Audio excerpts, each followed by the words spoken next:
প্ৰায় আমি টাৰ্গেট লৈছোঁ যে 1,500-2,000 কিলোমিটাৰ আৰু 40-50টা সমষ্টি সামৰি লোৱা।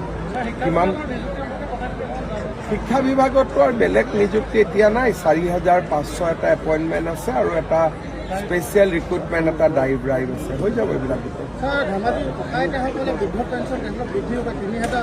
এতিয়াতো 400 কৰি দিলোঁ ন। এই মাহততো পেঞ্চন তেওঁলোকে 400 পাব, আগত 250 পাইছিল। আপোনালোকৰ মিত্ৰজোঁটৰ আসন অগপৰ লগত আসন ভগোৱা আমাৰ BPFৰ লগত যোৱাকালি প্ৰায় চূড়ান্ত হ'ল। ৰাভা যৌথ সংগ্ৰাম সমিতিৰ লগতো প্ৰায় চূড়ান্ত হ'ল।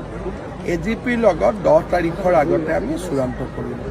অগপৰ ফালৰ পৰাও এইবাৰ গৰিষ্ঠ সংখ্যক আসনৰ দাবী দাবী জনোৱাততো কাকো আপুনি বাধা দিব নোৱাৰে, কিন্তু আমাৰ গোটেই ক'ত আমাৰ শক্তি আছে এটা ছাৰ্ভে হয়, পৰ্যালোচনা হয়, ৰাজনৈতিক ফিডবেক লোৱা হয় আৰু সেই ফিডবেকৰ অধীনত 16তো আমি মিত্ৰতা কৰিছোঁ, 21তো কৰিছোঁ। গতিকে 26